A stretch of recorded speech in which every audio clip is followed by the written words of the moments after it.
আগামী জাতীয় নির্বাচনের প্রচারণায় পোস্টার থাকছে না।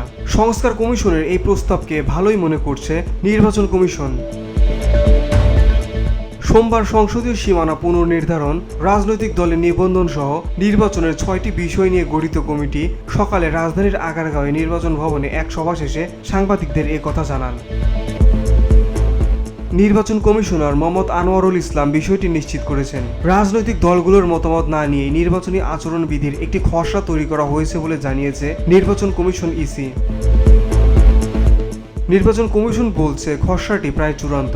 এখন এটি অনুমোদনের জন্য কমিশনে জমা দেওয়া হবে। অনুমোদনের পর তা সর্বসাধারণের জন্য প্রকাশ করা হবে।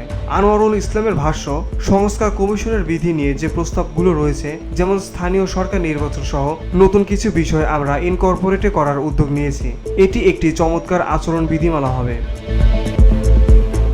ইসি আনোয়ারুল ইসলাম সরকার বলেন, নির্বাচন ব্যয় যত সম্ভব ন্যূনতম রাখা, নির্বাচনের শৃঙ্খলা যাতে বিঘ্নিত না হয়, গ্রামীণ পর্যায় পর্যন্ত প্রার্থীদের পারস্পরিক সৌহার্দ্য বজায় রাখা, নিরবিচ্ছিন্নভাবে লেভেল প্লেইং ফিল্ড তৈরি করা, যেন সব প্রার্থী সমভাবে প্রচারণা করতে পারেন, সেই ধরনের অ্যাটিটিউড নিয়ে আমরা আচরণবিধির খসড়া নিয়ে কাজ করেছি। আনোয়ারুল ইসলাম বলেন, সামাজিক যোগাযোগ মাধ্যম ব্যবহারের বিষয়টিও নির্বাচনী আচরণবিধিতে আছে বলে উল্লেখ করে নির্বাচনের সময় যাতে গুজব নিয়ন্ত্রণ থাকে সেই প্রস্তাব করেছি। বসুন্ধরা, উত্তরা, বনশ্রী, কুড়িল ও বাড্ডা সহ রাজধানীর বিভিন্ন স্থানে অভিজাত ও অত্যাধুনিক মানের ফ্ল্যাট কেনার এক নির্ভরযোগ্য প্রতিষ্ঠান প্লেজেন্ট প্রপার্টিজ লিমিটেড। তাই আপনার স্বপ্নের আবাসনের জন্য আজই যোগাযোগ করুন। Pleasant properties limited, where destiny matches eventually.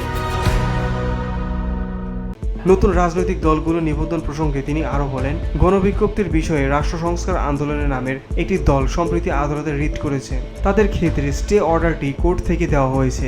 অন্যান্য দলের ক্ষেত্রে এর প্রভাব পড়বে না। নতুন দলের নিবন্ধনের ক্ষেত্রে এর কোনো বাধা নেই। Beauty Bangla news desk.